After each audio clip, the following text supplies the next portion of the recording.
Yes, so good afternoon, everybody. India is now the world's largest population.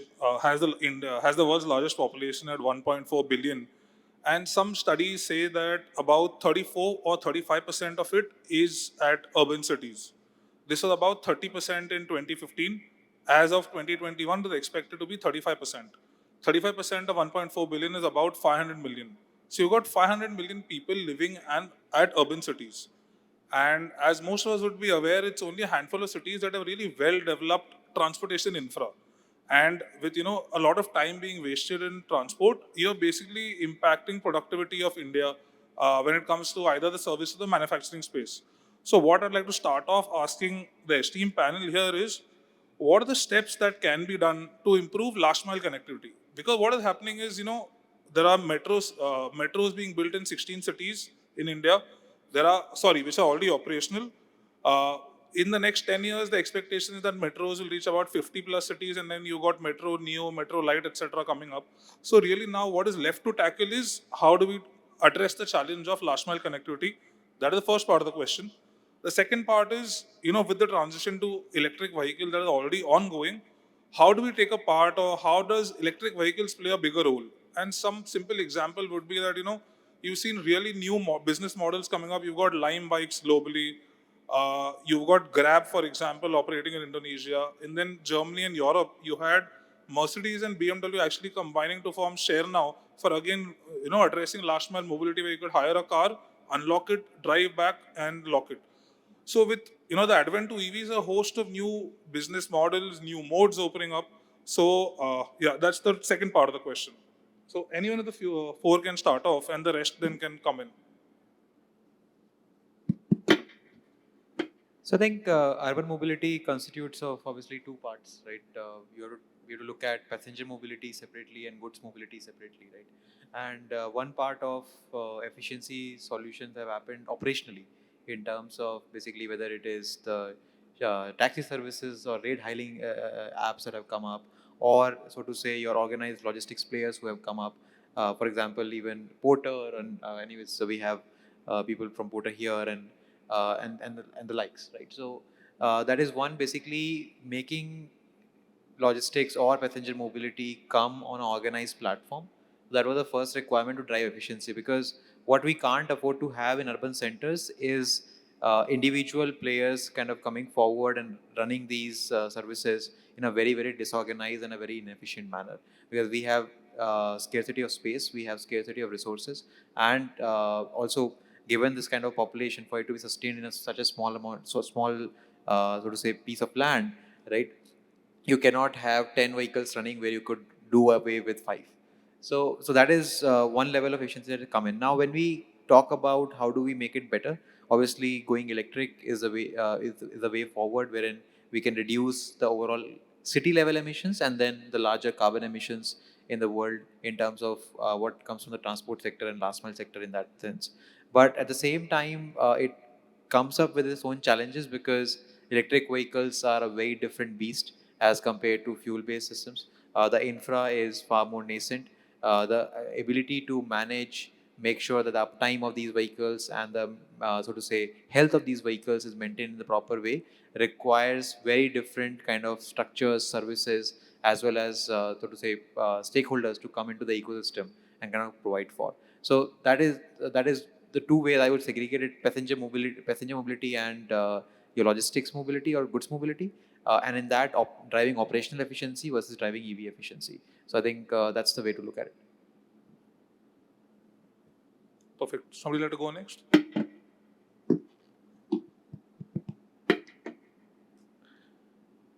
Uh, yeah, hi everyone. I know it's a bit difficult to sit through after lunch, but we'll try to make it more interesting in terms of whatever insights we as the panel members can give. So, in terms of last mile mobility, I think it has always existed. If we look at uh, mobility as a service, these are certain new definitions that have come up: mobility as a service, or any kind of product as a service, or a service, any kind of service offering as a service. These are all new definitions that have come up. I think with electric mobility, it makes more sense because electric is not sort of a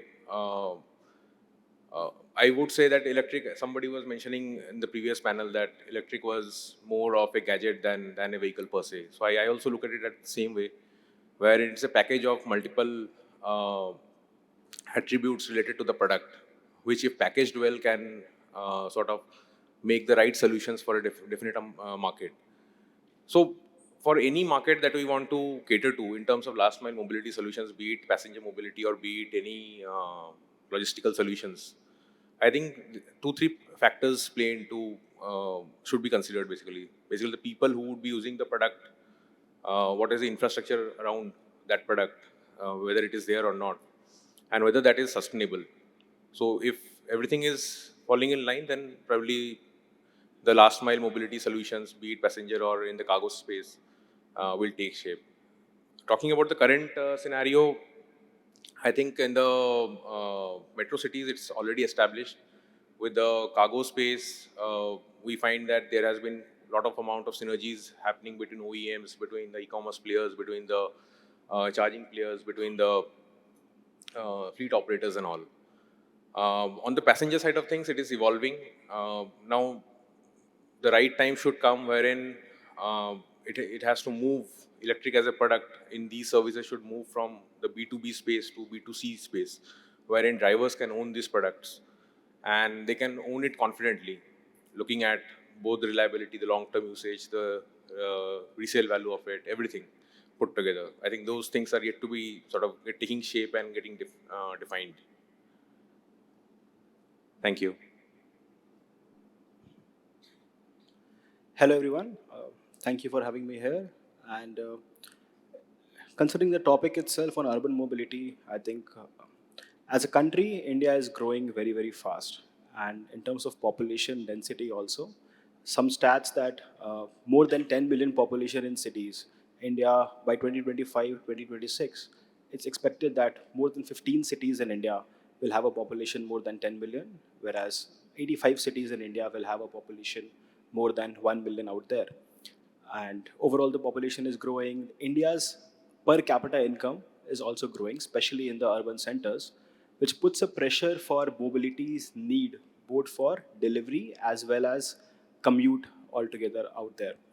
And if we talk about in general deliveries and the last mile itself, 66% of the trips in India across is on last mile deliveries plus commute out there.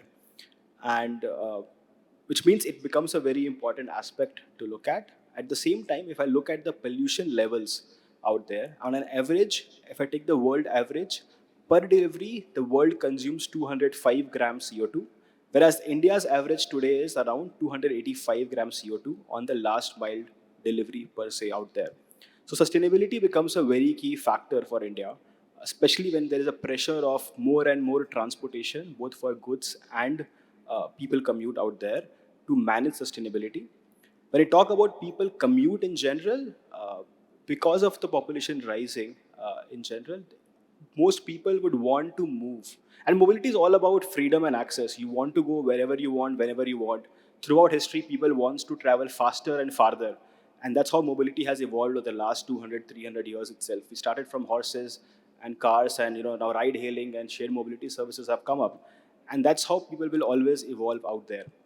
And for people today also, you want to move faster, you want to have convenient solutions, you want to have affordable solutions to take care of that, which also means your public transport becomes a very obvious choice for people to move. And with rising population, India needs to invest more and more in public transport. But as you improve public transport, and public transport can never be a door-to-door service out there, your intermediate transport services also needs to ramp up along with the public transport ecosystem out there. And that's where a lot of your last mile problems and solutions needs to come. Leaving aside electric itself, you need to develop systems, you need to develop different business models as population keeps on increasing. So you will see different companies offering different services. We have moved from a 1 day or 2 day delivery from a kirana shop to a 30-minute or a 15-minute or a 10-minute grocery delivery out there. We have moved from a traditional mindset where a distributor owns all fleets and manage deliveries to now somebody like a porter who manages demand and supply. And for a distributor, it's very easy to send deliveries all across. Now, because the customer need is increasing and it is changing, you need different business models out there. Electric has the potential to solve for sustainability, solve for affordability. Electric driving, whether it is commuter or whether it is delivery, is much, much fast. I think over the last 10, 15 years, overall industry has done a much better solution into solving electric as a driving problem out there. Today, nobody considers EVs as a problem for driving out there. We love EVs. It's more power, more torque, lesser vibration. General feedback is people love to own EVs. There are still certain problems that still need solving out there to make it more convenient and comfortable for people. And I think that's where a lot of focus, a lot of industry needs to work on, and it cannot be done independently. Different companies in different segments need to come collaborate together, whether it is an OEM, whether it is an energy player, whether it is a demand center, whether it is a financing company. And I think that's where the industry will evolve. We have a platform very, very great, because unlike early 1900s, the world is very, very connected. Information sharing is very, very easy. Everybody knows everybody. We can just talk to each other over a quick call or even a text message. And I think with collaboration, we can change the entire ecosystem, move last mile mobility, solve urban mobility problem, make it more fast, convenient, affordable, and sustainable out there.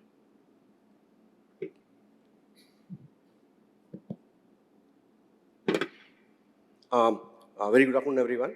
Thank you for having me here. As the panelists have rightly highlighted, last mile mobility, if you look at more so from a point of view of the logistic industry or the commercial vehicle market where the goods movement happened, almost 50 to 60% of any cost of any item that gets delivered to us is sitting on the last mile. Say, for example, if a 100 rupee item reaches us, 10 rupees a logistic cost, 5 rupees is being incurred at the last mile mobility. So that last mile mobility not only provides an option for us to look at a sustainable solution, but also to improve the overall business economics. And lately, with a lot of technology adoption, a lot of people getting more accustomed to buying things online, people have become more and more demanding. So things like on-spot services, on-demand services, mobility as a service, these things are becoming more and more of a norm, not only in tier 1 and tier 2 cities, but even to smaller cities. And if you ask me, a very good thing that has happened in between is the EV phenomena. While many of us consider EV adoption, electrification as a challenge or as a area where a lot of effort has to go in, I also feel that this EV thing has brought about a watershed moment for the industry. There was a traditional way in which the ICE market was operating. While the technology was coming from the logistic platforms like Porter, there are a lot of e-commerce companies which have enabled embedded technology in the logistic operations. There was a lot of lack of adoption of that technology from the vehicle point of view. We recently, 4 or 5 years back, we moved to BS6, and before that we were BS4. So with EVs, I feel that there is a good option that we have with a lot of technology integration that can happen from the platforms and the vehicle, which can help improve the utilization of the asset, which will be a very key factor for the adoption of EVs. So it's a two problems going hand in hand, and both should be able to support each other. And as rightly highlighted by Gautam right now, there are a lot of players in the industry which we have to come together and form an ecosystem which should enable the adoption of EVs more and more into the last mile mobility, which we feel will also help solve a lot of other problems of this segment as such. Perfect, thank you. So you spoke about the ecosystem, which is very important. And one of the biggest enablers you could say of the ecosystem is the various various state governments and the central government.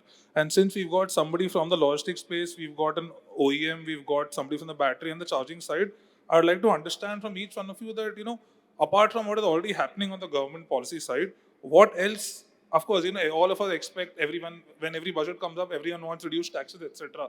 But on a more realistic side, what further changes or modifications do you expect in the policies which helps, one is driving EV adoption, and second also on the urban side, how do you see urban planning which has to change? For example, I was just speaking to one of you and we discussed that, in India, we've got only 2 cities in India which have which are connected to the airports by metro. So what are the other such policy interventions or policy steps needed to boost urban infra connectivity and as well as adoption of electric vehicles? Whoever would like to start, I mean, that's okay. So on the government policy part, government is doing. I mean, we all know that there have been significant demand side incentive as well as on the manufacturing side incentives being given. Having said so, there has been some rationalization recently that has happened from the government side of things, wherein every state has a different policy in terms of what kind of licenses that would be given to any player for any operation, be it ride-hailing service, be it bike taxis or anything. So recently, I mean, I think last week only there has been some resolution that have been passed by the Ministry of Road Transport that there would be some kind of a unification across states.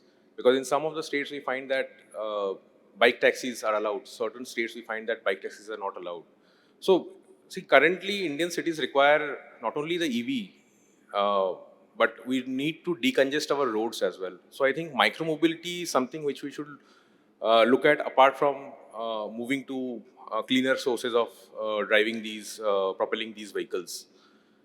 So, micromobility is something wherein it will play a much larger role to sort of decongest our roads. And not only in terms of any kind of shared services or commercial services, but also from personal mobility point of view, this would take a long way of how people commute from point A to point B. Today we see that people driving big, larger than life SUVs across our roads, and only one people or at the max two people sitting at any point of time, and it's mostly 90-95% of the time. We don't need those larger form factor of vehicles.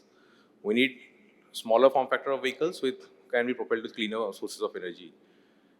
So I think that is where it is leading to. Gradually we will see the evolution, and as Sumit rightly pointed out, that there is a good amount of headroom available in terms of technological development in electric vehicles. And so a lot of evolution will come in from the next 5-10 years, and later on, probably by 2035, we will see that there will be some kind of a stabilization happening in terms of what technology adoption happens. And again, it will be depending on what kind of use cases it caters to. Every use case will have its different technology in terms of what form factor that vehicle is propelling. So, if we talk about the government intervention, I think, like any person in the world, I think we will never be happy and we'll always ask for more from our parents in general. And I think any industry in any country in the world will always want government to do more and more and more stuff out there. But even after that, I think one of the best thing that Indian government has done is send a clear message that India is going electric. And I think it's very, very important that it flows right from the top itself. The message is very clear. India is one of the fastest EV adopting countries in the world. All the policies, all the incentives that the government has brought in, I think has been very bang on, both in terms of the type of policy that they have brought, whether it is a demand side, a FAME policy, and the timing in which it has brought them, and then eventually moving to supply side incentives like PLI and other stuff.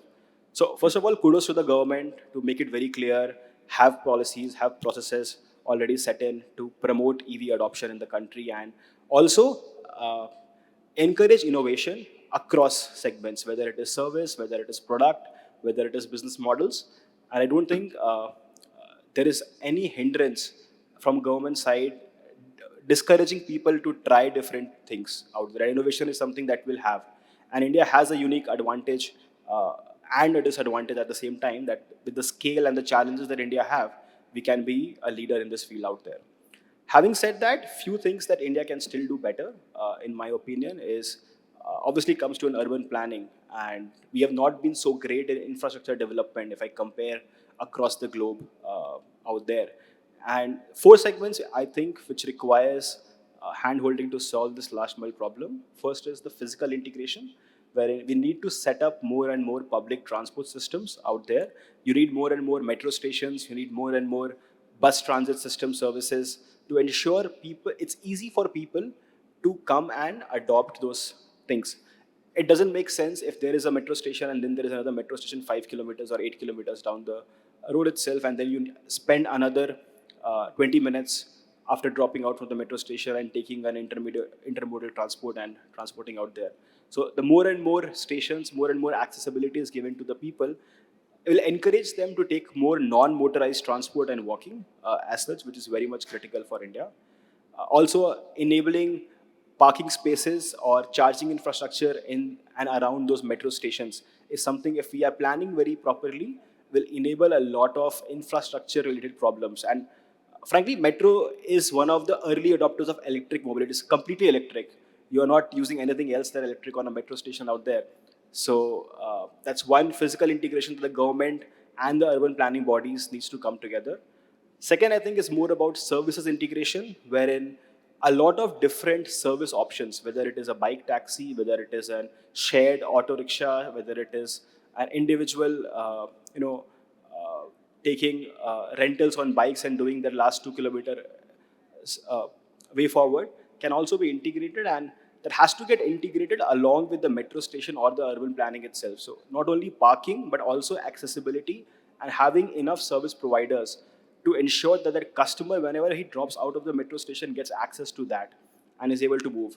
A survey actually showed that if somebody is coming out of the metro station and he has to wait more than 10 minutes to access the intermediate transport, he's more likely to book a cab or have a personal transport to do that. So I think accessibility becomes a very important factor, and service integration becomes the next layer that people need to focus on.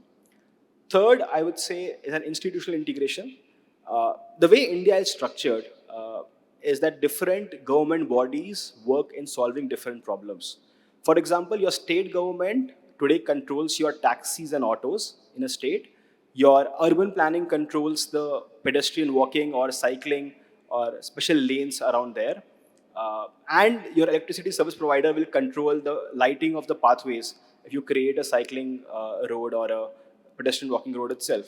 And if these different institutions do not work together, while the planning may be great, the execution will have a lot of problems in executing and having people adopt these public transport models. And I think lastly, it's all about the information integration, wherein different all these modes of transport, all these services needs to come together on a single platform. Payments need to get more simplified. We've done a very great job with UPI. Maybe we can do a slight bit of more and integrate all the payment solution into one single platform, so when a consumer is trying to use this service, he is very seamlessly integrated on all those four fronts. And I think that's where we can see much more efficiency being derived out from this planning exercise. I think ecosystem has to form the backbone for the EV adoption in India, because when we talk about EV, we are talking about the end consumer, the user like you and me who use a mobility platform. But one more person who is very important in this ecosystem is the user or the buyer of the vehicle. So today, if you look at the last mile market in India, be it your logistic market, be it your passenger transportation, a large number of these people are individual drivers who own a vehicle or maybe a couple of vehicles. And for them, this is their bread and butter. The whole life of that person depends on that vehicle. And EVs, despite being a 3-4 year, 5-year-old phenomena, has not found that much of a penetration in this kind of a market, because these people are not the biggest risk takers. So for them to get the confidence that yes, this is the way forward, they need to be integrated into that ecosystem. They need to be made aware that there's a lot happening on the ecosystem, what are the options available, and how we can have an integrated approach of bringing all the solution providers under one platform. And that accessibility, that awareness will help for the scaling of EV in India.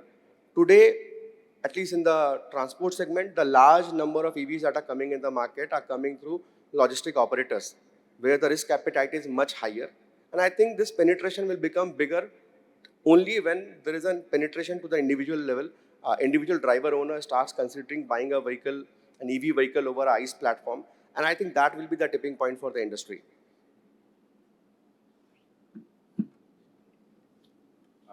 Just to add on to what Sumit said, I think there have been significant changes in driver behavior also. So why I wanted to add this point is, actually the end user is the actual decider in what form factor of vehicle or what, whether it's an EV or ICE or any CNG product. So recently I was going on a cab, it was an EV cab, and I just asked the driver, what makes you drive this? So this cab driver is working with the company.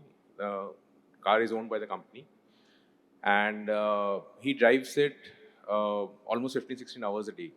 So when I asked that 15, 16 hours is too high, I mean, normally 12 hours is the shift in a regularized vehicle. He says that I can do 15, 16 hours a day and I can get paid for those 15, 16 hours. The reason being, I get those intermediary 30 minutes, 45 minutes or 1 hour break to charge my vehicle. And that is also included as a part of my wages.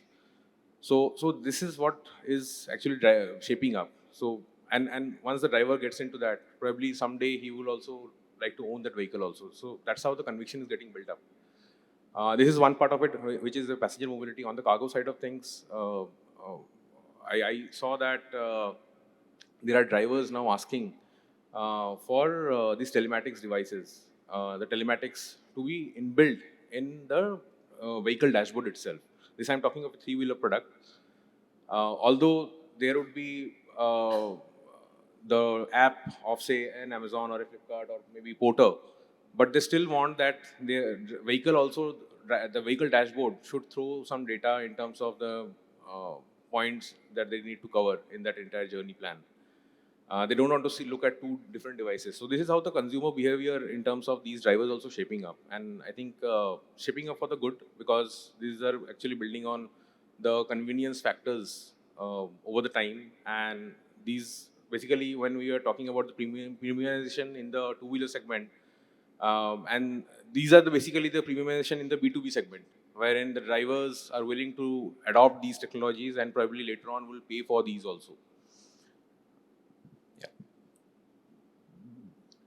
So coming back to the whole, what can government do further? I think one ask from the industry, which has been there for a very long time, is to bring EVs under the priority lending sector, and that is where a lot of traction can be built on EV adoption, and further higher number of sales can be brought out. Because if you look at today, the financing rate for an EV, particularly in the urban mobility, last mile, passenger or cargo, in that sense, can be as high as 18%, 24%, right? And whereas if you go and take a fuel vehicle, right, you can easily get it at 11, 12% also, or 10%, if even if you don't have a very good credit rating in that sense, right? So from that perspective, it becomes twice as expensive from a interest perspective to buy an EV, and at any given point of time, your upfront cost is anyway higher, so your EMIs start to kind of shoot up really. So bringing it into private lending sector, like priority lending sector, is something which the government should really consider bringing in. And there have been multiple requests over the years to kind of really do that. And we can draw, so to say, parallels from the solar industry as well. As we saw solar industry get into the private lending sector, I think we all have seen what kind of scale it can get to, what kind of efficiencies over time can come in, and also solving for the entire life cycle as it comes into that kind of mandate, right? Then solving for residual value, solving for resale, solving for refurbishment, those things will also start to take precedence as we kind of start more lending on these on the EV side. Perfect. So another thing, the government has recently that I remember is that they've allowed for vehicles to be sold separately, separately from the battery, or the battery to be sold technically separately from the vehicle. That helps bring down cost. But then when you see, say, that may be applicable only in certain form factors, not in all vehicle segments, for example. So this is specifically, of course, to you, Akshay and Akshat, since you're, from the battery side and the charging side. What I'd really like to understand is, especially when it comes to urban mobility, because in the urban areas, you'll have a lot of shuttle services being operated, for example, operating at fixed routes, for example, and a number of at a high frequency, wherein you're not doing, say, intercity, which has lower frequency. How do you take out time for charging? One is, so what are the alternatives? Because say something like buses, you got optionally charging, or does battery swapping start coming into play over here? So first of all, you have to understand that battery as service and battery swapping are two different things, right? Battery as service is a larger ambit under which battery swapping also comes in. Battery as service is basically a concept of financially decoupling a battery from the vehicle, that the ownership of the vehicle hull is separate from the ownership of the battery asset, and it doesn't mandatorily require you to kind of swap batteries. So that is one. So in terms of what benefit battery as service, the larger concept brings is, yes, that it reduces the upfront cost of the vehicle, but that is more, I would say, feasible for a personal customer, where the customer retains the ownership of the vehicle, and hence he's paying less upfront, and then the battery cost is being either part of the charging cost or the fueling cost, or otherwise it is being financed separately or kind of being rented out separately in that regard. Now, what we have seen, at least from our perspective in the industry, is that for the commercial mobility, right, anything to do with the logistics services or passenger services, battery as service doesn't really change much, because the user or the driver or the, so to say, person who is using these vehicles to provide any kind of services, right, they are not anyway paying for the vehicle upfront. In most of the cases, the vehicle is anyway being leased out. So whether you pay separately for the battery and separately for the vehicle to two separate parties, or you pay it to one, it is basically a monthly cash flow that needs to be managed. So from that perspective, it hardly makes a difference. But another thing which becomes important is that when you have ownership of battery with somebody who understands batteries, and the ownership of the vehicle with the general market in that sense, whether it's the asset owner or the consumer, what happens is that there is somebody who is coming forward and taking responsibility of the battery. And that is the very, very important piece, because it solves for the reliability, the life, and the safety of that battery asset over the large number of years that you want to use it for. And we have seen multiple scenarios where batteries have even failed in the industry before the warranty period has expired as well.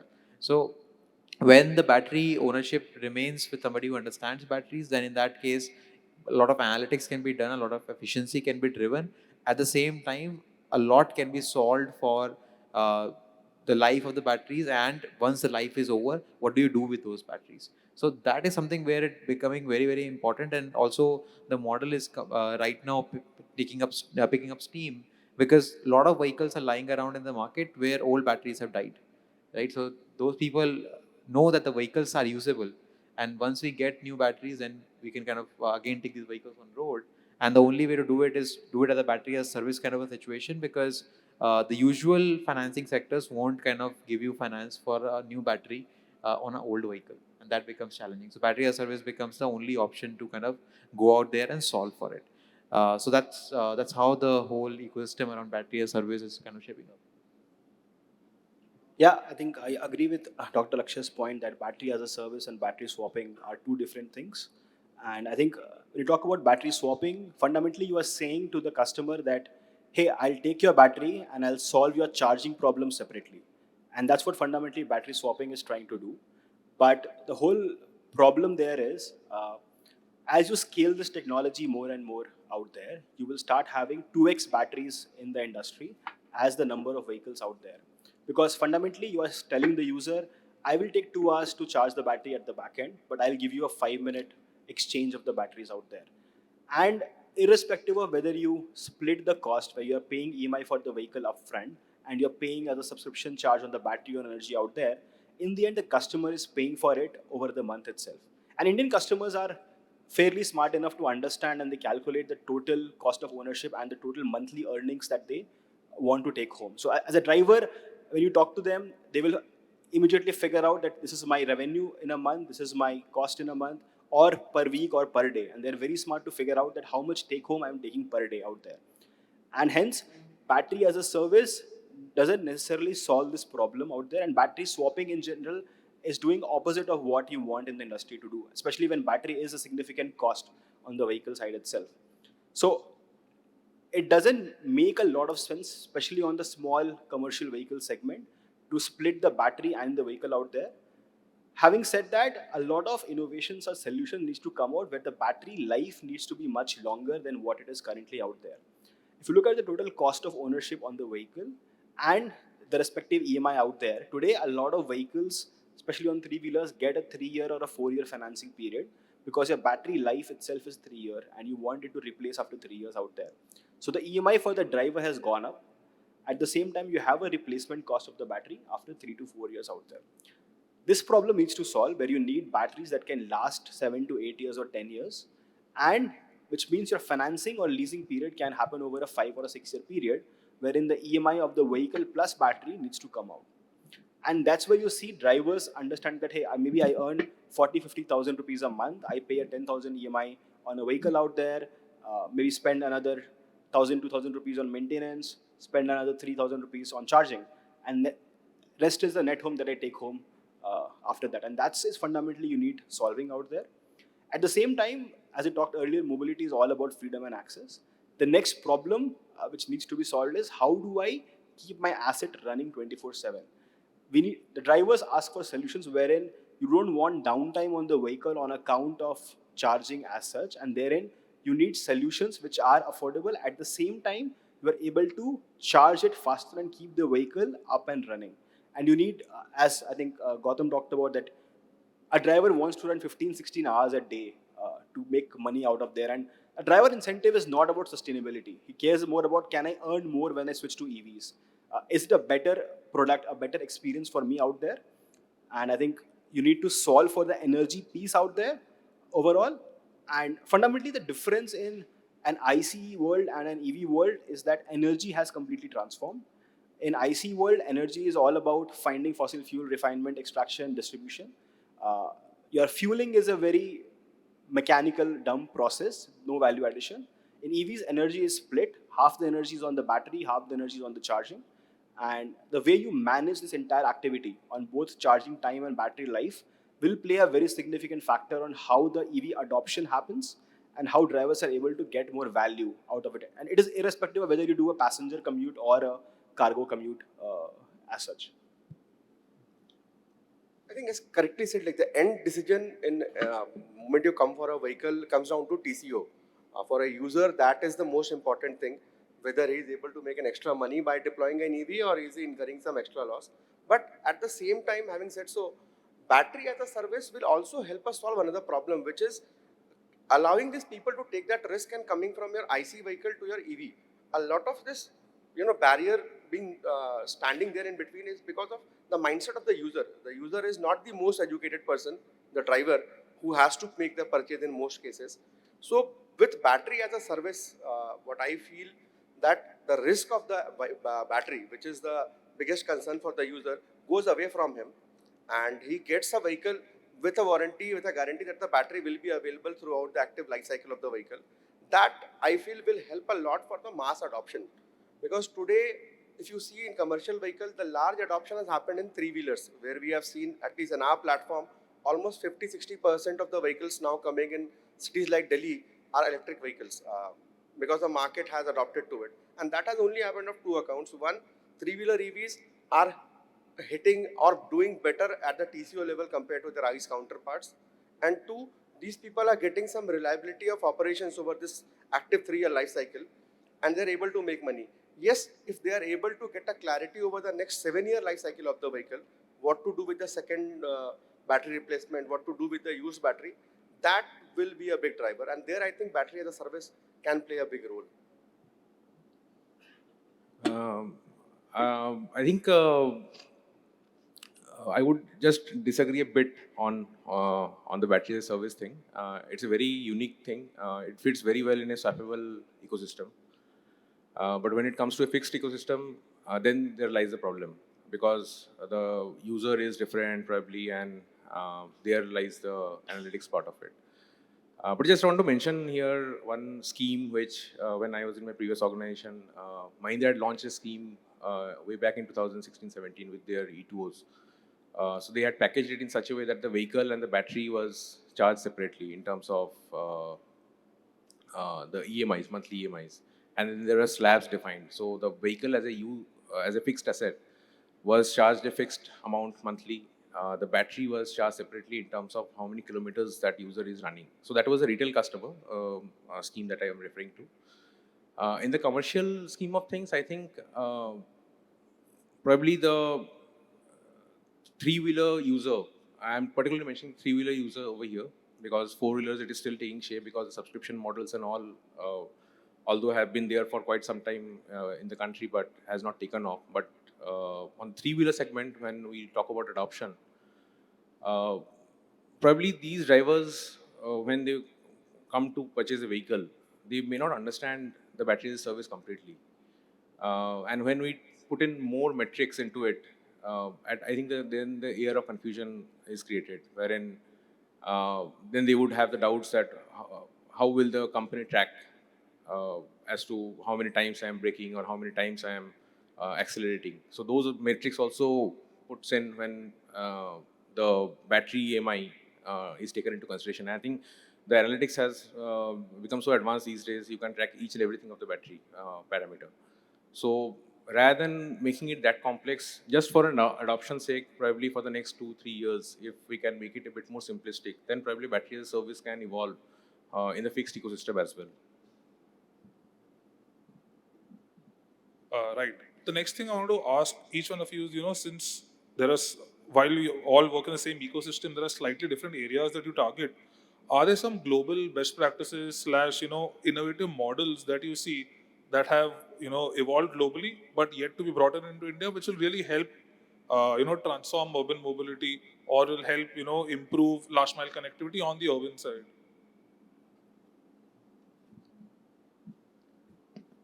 I think overall leasing financing is something which is happening fresh in India, and a lot of models which have existed in the West for a very long time have not come in over here. Like for example, if you look at the whole so to say ecosystem or the market of vehicle leasing, whether in Europe or whether in the US, right? It is very evolved as an ecosystem. There are separate stakeholders who are owners of assets or people who are actually distributors of those assets. For example, there's a company called Hertz in US, and we take whenever you go to US, you would end up taking a vehicle for them for your personal commute, right?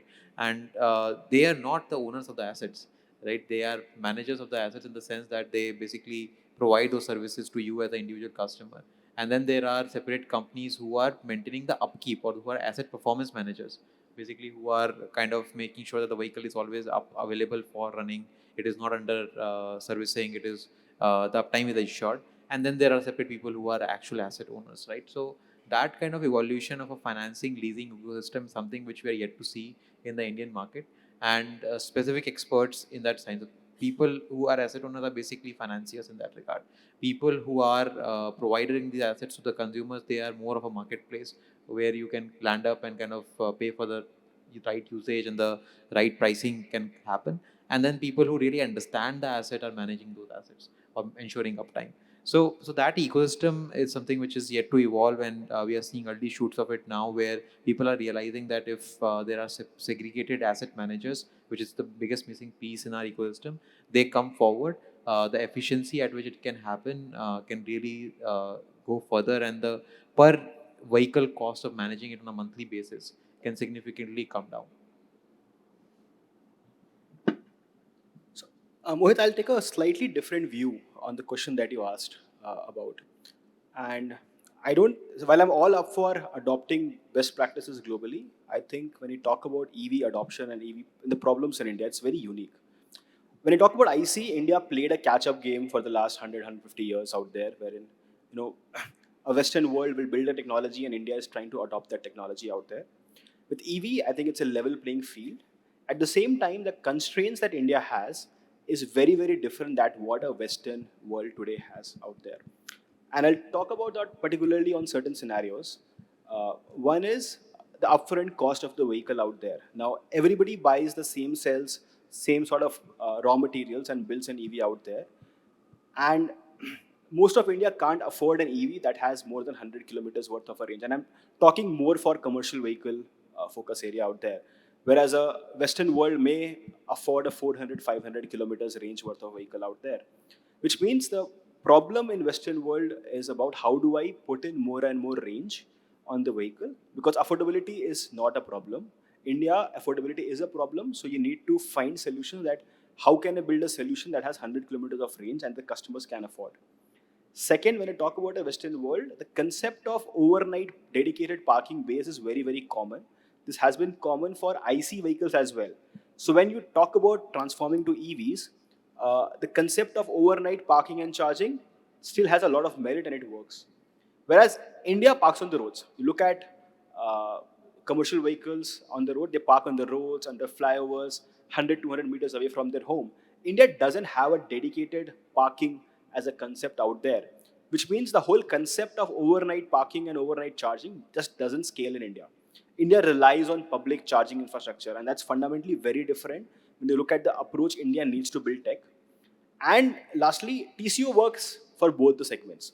So while a US or a Europe vehicle, you talk about a 300, 400 kilometer range worth of vehicle, you'd want to run over 3 lakh, 4 lakh kilometers out there, 1,000 cycle life on the battery works, and you make the TCO out of it. India, you want 100 kilometers range, you want public charging. At the same time, you want 3,000 cycles or 4,000 cycles of battery to make those 3 lakh, 4 lakh kilometers work for India. So fundamentally, the entire approach needs to change on how we adopt EV in India. The problems in India are unique. The solution in India has to be unique. And the good part is there is a lot of capital flowing in India. There's a lot of talent already in India, and a lot of constraints in India. And in my personal experience, a lot of innovation happens when you are bound by constraints, and I think that's where a lot of startups also thrive, where you're working in a constrained environment, trying to figure out new solutions, whether it is hardware, whether it is software, whether it is business models out there. And I think we need to look at that. EV has made a level playing field, and India has the potential to build in India for the world out there. And that thing, that's where we should focus on. All kudos to the software industry. They did a lot of work for India in 1990s, early 2000s. But I think it's about time that India take the lead in developing hardware and deep tech and solve the problems not only for the India, but for the world out there.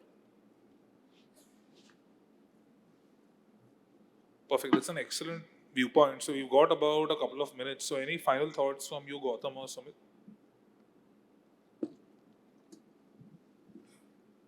I think I just want to continue on the finance part of it. I think it is still a very gray area where, when we consider EV adoption, I think Akshay rightly pointed out that it needs to be in parallel lending, electric mobility as such. Unless otherwise we do that, because I see that certain financial organizations also, mostly the banks, they also don't have the complete understanding of the product per se. And until that develops, the financing cost or the penetration won't increase. And I think that is very, very vital and crucial when we move ahead in this journey. Anything you'd like to add? I think this one line you use, which summarizes everything. So India has its own unique problems and it needs its own unique solutions. Traditionally, you have tens of lakhs of vehicles which are flying, which have created a particular business model on which the entire last mile ecosystem works. And suddenly we have EVs and we want everything to change immediately. It will not happen very easily. And also, I don't think any of the Western model can be taken and plug fitted here. They have to evolve. They have to be tuned to the Indian nuances. But at the same time, I think leasing as a solution that we were talking about, that has a lot of potential, to disrupt the industry, because that helps take away the ownership of the vehicle from the user. So the risk of the vehicle reduces for him, which makes it slightly easier for him to take that, leap of faith to get into EVs. So yes, so I think that was the line. India has its own unique problems and will require unique solutions. Perfect, lovely. Do we have time for any audience questions? Somebody with a mic, we've got 3 hands raised up. Yeah, can I just ask? Yeah, at the back. Yeah, please go ahead. Yeah, hi, Raghav here.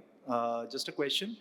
Any financial instruments, and this is addressed to Akshay and the other gentleman, you were talking about the financial instruments. Any financial instruments from the solar industry coming to the EV industry which you can talk about? Solar to EV. So as I mentioned, I think bringing EVs under the priority lending sector is something which is really the industry looking forward to, and that would drive a lot of advantage from our adoption point of view and bringing the cost down of adoption itself. So that is one. Long term, so increasing tenures, right? So if you look at the solar industry, for example, right, we had a lot of initially the initial part of the industries, so to say, growing up, right? We saw 10-year, 12-year kind of financing tenures, and then they mature to 20 years and even beyond in that sense. That is something which is not there in EV yet, right? We still struggle to have a 5-year tenure on a EV asset going up to 8 years, and then it's an aspiration to really look at 10 years and beyond in that regard, primarily because of the overall expected life of the battery itself.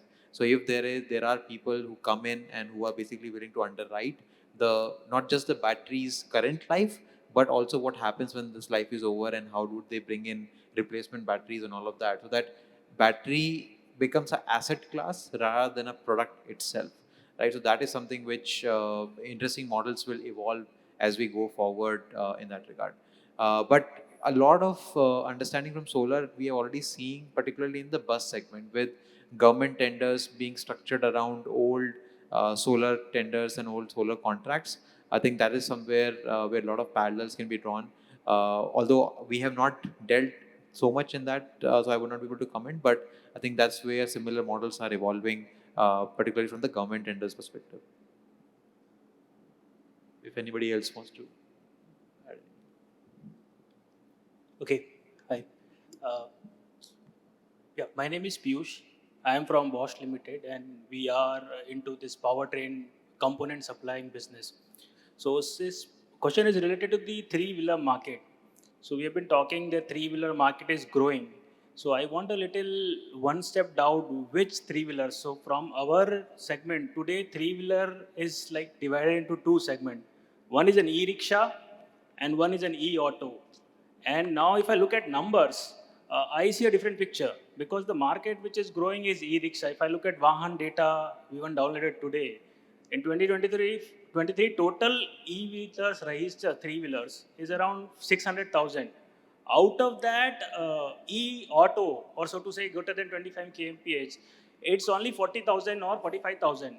So can you please shed a light in the sense which e-three-wheeler market which we say are growing? It will be e-rickshaw or it will be an e-auto, because my question comes essentially from a business which we are in, because for both of this section, there is a different powertrain requirement, and it is always a confusion where we believe that it's a e-rickshaw which is capturing. So that's how it is.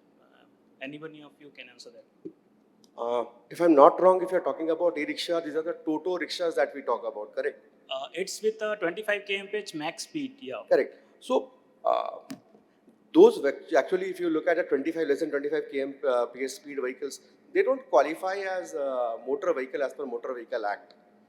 So any of the aggregator or a market player might not be able to get into that segment or organize that segment as of now, because for any of the aggregator or third-party logistic company, even for us as a platform or aggregation platform, we work as a goods transport agency, or even for someone who works as a passenger operator, e-rickshaws are something where the guidelines, the regulations are not still very clear. While we have seen a lot of mushrooming of these vehicles coming in across smaller cities, but that are largely driven by local players. You will not find a lot of penetration of bigger players. Now coming to the other part in terms of your e-autos or so basically it's the L3N category you were talking about, and the three-wheelers, the general auto rickshaws are the L5N categories. There if you see the bigger cities, we have seen, at least in our platform, we have seen a lot of four-wheeler users, current four-wheeler ICE users, transitioning back to a three-wheeler with an EV, because that kind of provides him with a platform which does a similar kind of application that a four-wheeler was doing, but with a better ergonomic, a better NVH level and a more comfortable drive. And that is where we have seen drivers on our platform who are driving vehicles like Tata Ace, and those have come down and looked to buy three-wheelers and become owners of those three-wheelers instead of getting into four-wheelers. So I hope that answers your question. In the L3N category, the e-rickshaws, there isn't much any aggregator or someone can do. So it's a totally market-driven thing. So first is answered. So then, sorry to follow up for that. Then we say that e-three-wheeler is growing. So the number actually, apart from e-rickshaw, it's just 40,000. So the whole idea of how it is growing is something I miss. Just on this, why you are seeing the skewness of data is probably not all e-rickshaws probably are there in the Vahan portal. All manufacturers are not there. And e-rickshaws have been there for the last 20-25 years. So you would anyway see more number of e-rickshaws there out in the roads than e-autos. E-autos probably for the last 4-5 years only the numbers have been growing. So this would take time to overtake that. Having said so, the e-rickshaws, whatever data you are seeing, the lifespan of an e-rickshaw is much shorter. Probably 2 to 3 years at max. but the lifespan of an e-auto is much higher. 6 years you can take for say, although the cycle has not yet been completed as of now, but 6 years is a fair amount of time that you can take for an e-auto. So that is one of the reasons that you are seeing this thing. And most of the, cities do have permits. Although certain cities, they have waived off the permit system for the autos, for the e-autos in particular, but for the autos, it still exists. So it is somewhere driven by the local government also, where there are no, permit still there for e-autos, and that's how it is. And it's a gradual movement, and these autos need the drivers to own most of the times, because if the permit has to be owned by one person, then the driver has to own that.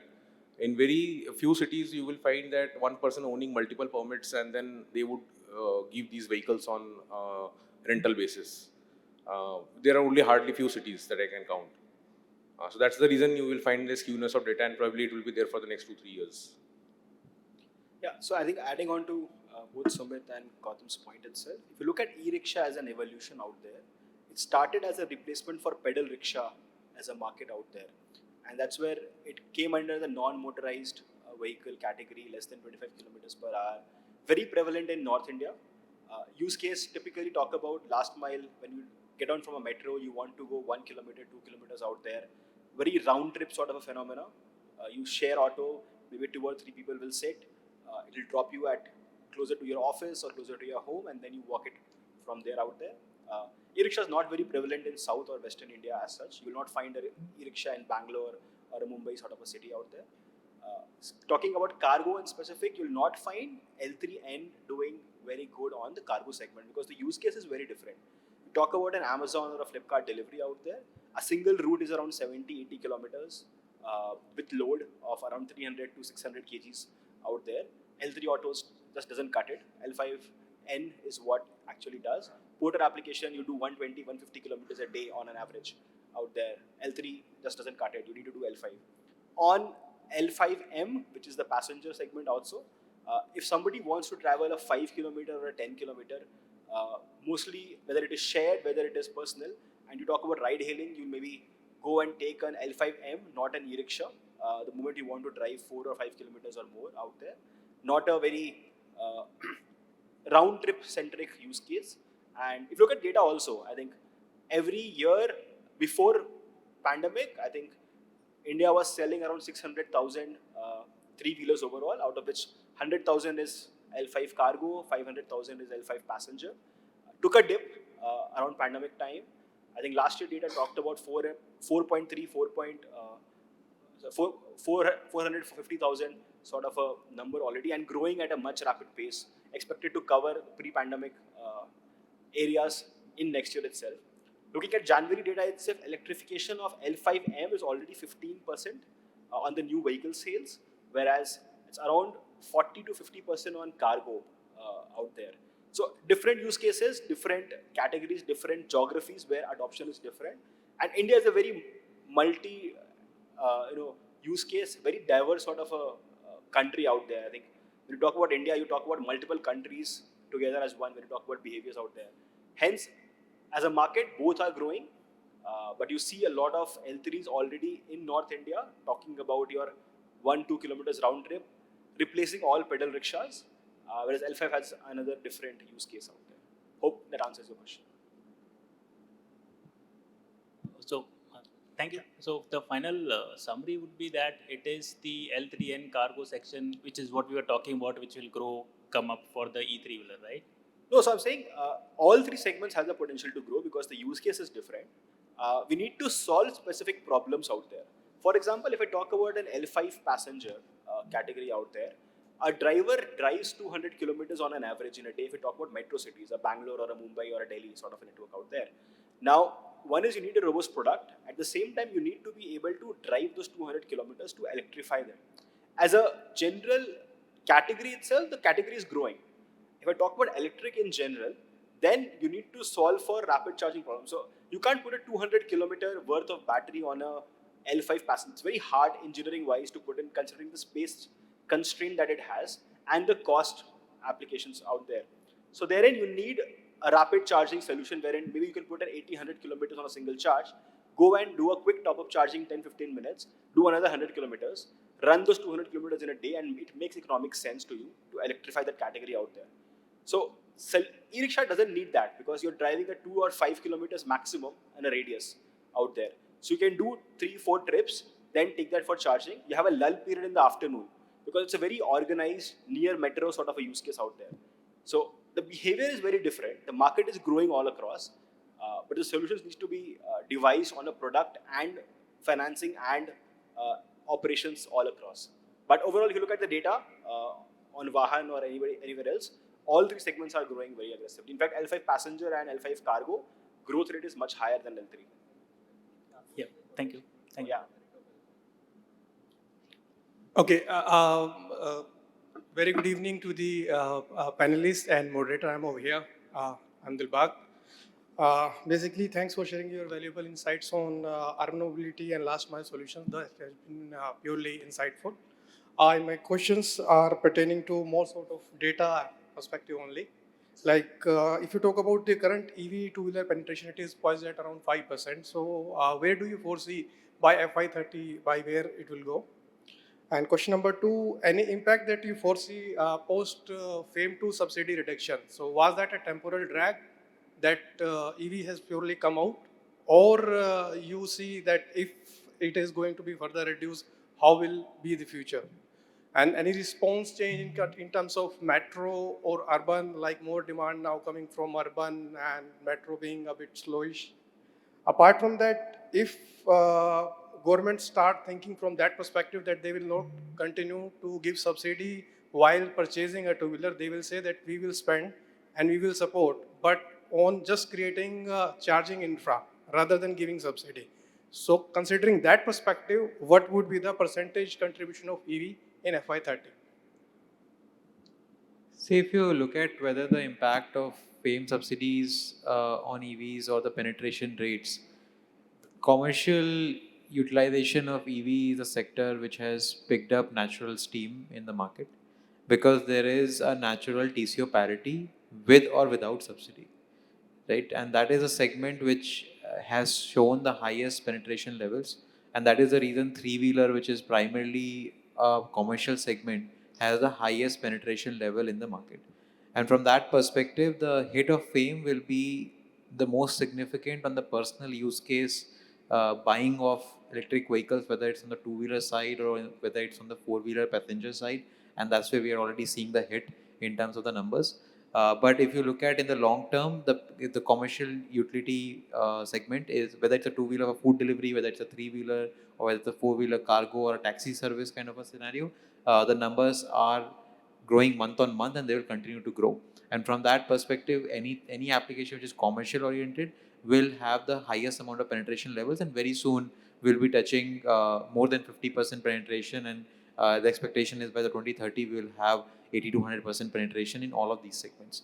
So personal use case will be more difficult to electrify and have penetration without artificial push from the government, which is in the form of subsidies, but commercial doesn't really depend on that push. Yes, it helps to give the flavor to the industry of how EVs work and what is the benefit. But once the industry kind of picks up, or each segment of the industry picks it up, then there is a natural growth rate on their side.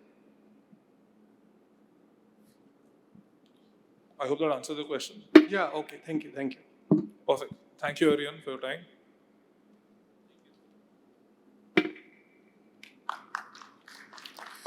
Thank you.